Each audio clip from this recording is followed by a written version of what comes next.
Salut la famille. Alors aujourd'hui, je vais vous parler de 5 points très importants qui vont vous permettre de déterminer si votre alimentation est bonne ou pas. Donc des points que vous devez vous baser sur ça lorsque vous êtes en train de formuler vos aliments. Donc je vous invite vraiment à bien écouter ces points parce que le 4e et le 5e point sont des points qui m'ont permis de comprendre que la formule que j'utilise aujourd'hui est une formule qui me permet d'être rentable. Donc, je sais qu'il y a plein de formules qui existent. Pratiquement chaque éleveur a sa formule. Mais je vous invite que, même si vous avez vos formules, à avoir une formule qui entre dans les cordes de ces 5 points afin de ne pas perdre de l'argent, de ne pas perdre de l'argent inconsciemment. Donc, je vous invite vraiment à suivre cette vidéo pour mettre en place sur vos formules ces 5 points afin que vous puissiez être de plus en plus rentable avec votre élevage porcin.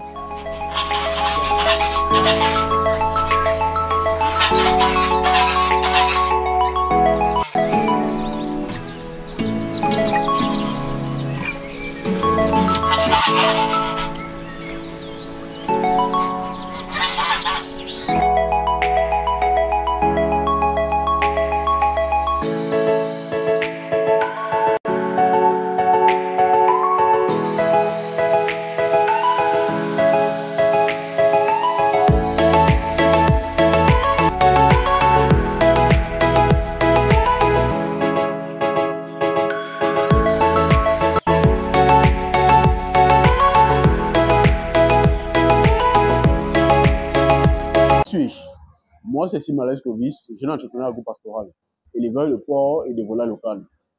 Je suis chez nous partons des astuces comme celle-ci pour que vous aussi puissiez vous améliorer et améliorer la rentabilité de votre activité.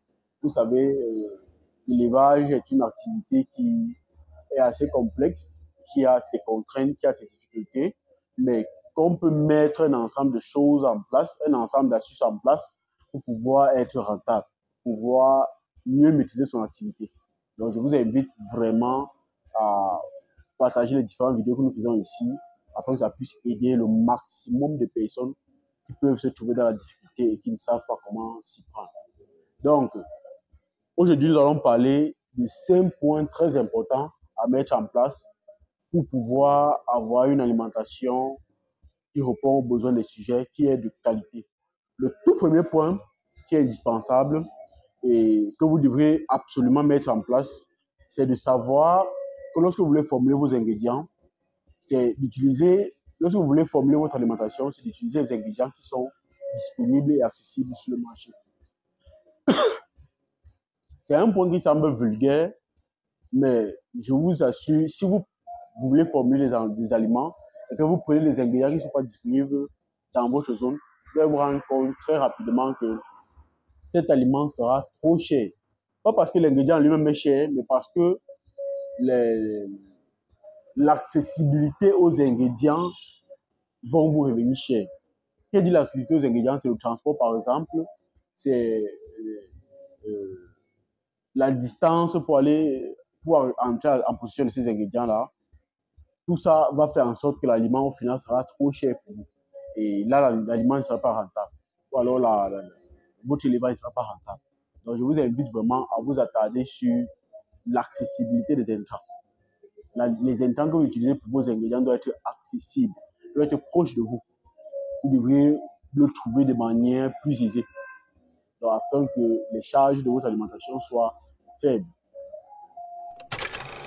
Le deuxième point qui est connu de tous, mais qui la plupart quand même négligent parfois, c'est que lorsque vous voulez utiliser des ingrédients pour formuler vos aliments, vous n'utilisez pas des ingrédients de bonne qualité. Donc, ici, je vais vous dire, pour avoir une alimentation qui est bien, qui va vous permettre de rentabiliser votre élevage, il faudrait absolument utiliser les ingrédients de qualité. Il faudrait absolument utiliser les ingrédients de qualité. Quand on dit ingrédients de qualité, c'est d'avoir des ingrédients qui sont conformes à la nutrition de vos sujets. Donc là, ça va vous permettre vraiment de pouvoir formuler des aliments qui peuvent être digestibles par vos sujets, qui peuvent être valorisés par vos sujets. Donc, le troisième point ici, c'est d'éviter les ingrédients qui sont moisis, qui sont pourris. Donc, beaucoup aussi négligent ce volet-là, mais ils ne savent pas que un ingrédient ou un aliment qui est moisi ou pourri va altérer les qualités nutritives de cet ingrédient-là. C'est très important de vraiment se pencher dessus. Et parfois, même quand vous utilisez des ingrédients moisis, ça va moisir le reste de votre aliment. Et lorsque ça moisit le reste de votre aliment, cet aliment ne sera plus digestible. Ou alors sa valeur de digestibilité sera faible.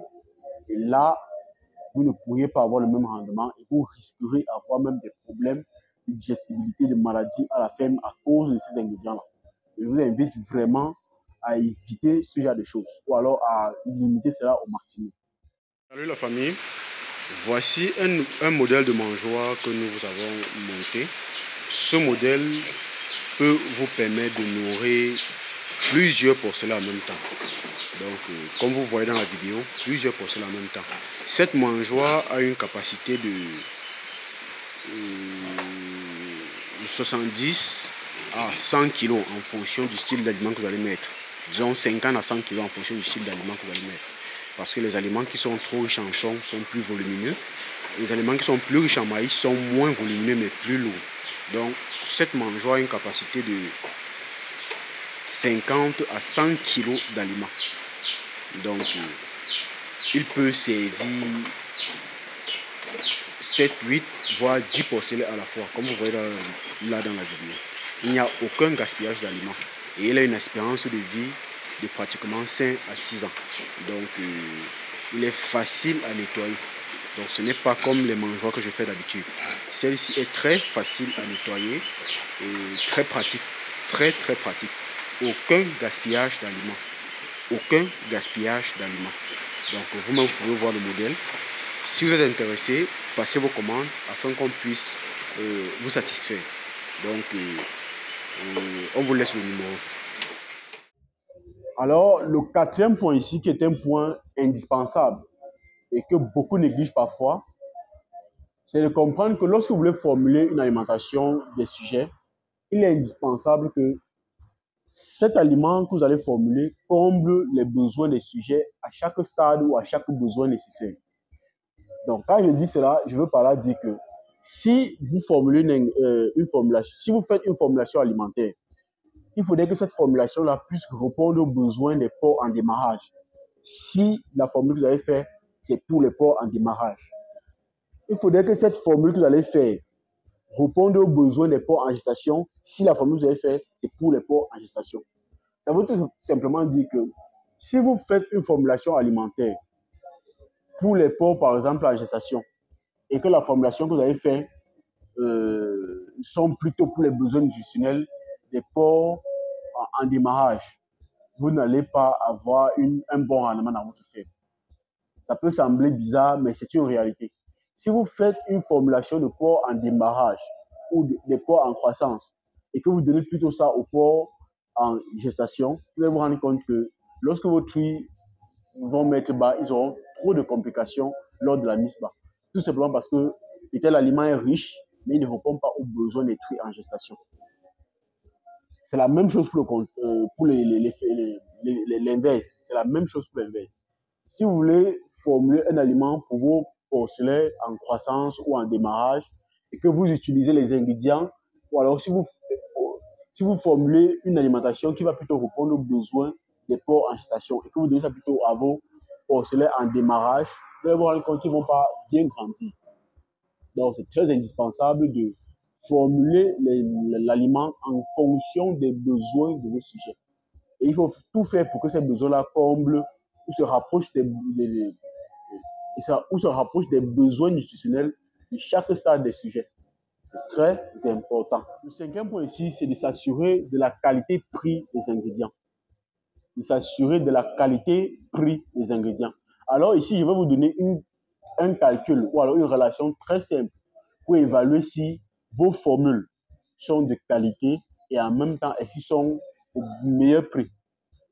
Je vais vous donner une relation ici toute simple que moi, j'applique dans ma ferme qui me permet de garder la constance au niveau des dépenses pour l'alimentation et au niveau de la croissance pour le sujet. Donc, parce qu'on parle de qualité, on parle de rendement. Et quand on parle de prix, on parle de rester dans les marges compétitives pour pouvoir être rentable. Donc, quelle est cette relation-là? Alors, moi, j'applique un calcul tout simple. Ça, c'est quelque chose qui est partagé dans mes formations, que je vous partage ici comme ça, gratuitement. Gratuitement. Alors, quelque chose que je fais tout simplement, c'est que lorsque je veux formuler mon aliment, je m'assure que euh, le, le prix du porc vivant, je m'assure que le prix du porc vivant divisé par 7 est égal au prix du kilo d'aliments moyen que je vais utiliser dans ma ferme. Donc, je m'assure que le prix du porc vivant, donc le prix au kilo vivant divisé par 7 égale au prix, au prix moyen de mon aliment que je vais utiliser pour mes porcs en engraissement. Ça veut dire quoi? Ça veut dire que si, par exemple, sur le marché, le porc est à 1500, 1600, je vais faire un calcul tout simple. Je vais prendre les 1500 ou les 1600 et je vais diviser par 7. Et en divisant par 7, le résultat obtenu doit être la moyenne des prix de mon aliment que je vais utiliser sur mes sujets. Ça veut dire que si je divise 1600 par 7, je crois que je vais obtenir un truc comme 230 francs, 220, 230 francs. Une fois que j'ai obtenu les 220, 230 francs, ça doit être le prix moyen de mon aliment. Ça veut dire que mon aliment au démarrage peut être à 250, 260 francs ou alors 240 francs. Mais mon aliment en finition doit être dans les 200 francs, 210 francs. Maximum 220 francs. Donc, les 220, 230 francs doivent être la moyenne, doivent être au milieu. Donc, et là, vous savez que vous êtes dans les cordes. Maintenant, cette relation peut parfois différer. Par exemple, quand les ingrédients deviennent subitement très chers, vous allez vous rendre compte que le prix aussi du porc va subitement aussi baisser. Ça veut dire que parfois, vous pouvez vous retrouver en train de faire une formulation d'aliments où la même formule qu'habituellement vous faites, vous êtes dans la moyenne, vous vous retrouvez pratiquement dans les 250, mais quand en même temps le prix du kilo vivant de porc, vous vous retrouvez dans les 1300, 1200. Donc à ce moment, la relation ne peut pas être respectée. Mais la plupart du temps, vous devrez tout faire. La plupart du temps, vous devrez tout faire pour garder cette relation-là. Faire en sorte que le prix du porc vivant divisé par 7 doit vous donner le prix du kilo moyen d'aliments que vous utilisez pour vos porcs. En faisant cette relation-là, vous savez que vous avez une alimentation qui vous porte non. Et en respectant ces relations-là, vous devez vous assurer que en nourrissant vos porcs, vous devriez sortir vos porcs à 5 mois dans les 80-85 kilos ou alors à 6 mois dans les 90 à 100 kilos, 110 kilos, voire 110 kilos. Et vous devriez vous assurer de ces paramètres-là. Une fois que vous avez maîtrisé ces paramètres-là, même si vous avez n'importe quelle formule, je vous assure, vous êtes dans les codes. Vous êtes dans l'alignement. Donc, vous n'êtes pas obligé d'utiliser mes formules pour pouvoir vous en sortir. Mais assurez-vous que vos formules entrent dans ce carnaval-là, afin que vous puissiez rester rentable. Alors, si ces vidéos que j'ai partagées, si ces astuces que j'ai partagées ici vous plaisent, partagez déjà la vidéo. Si les astuces que j'ai partagées dans cette vidéo vous plaisent, partagez déjà la vidéo, afin qu'elle puisse vraiment aider quelqu'un qui peut se trouver dans la difficulté.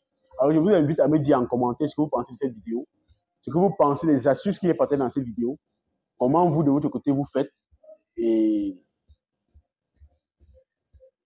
à plus. Nous sommes ensemble et ensemble, nous sommes plus forts. Donc, à plus.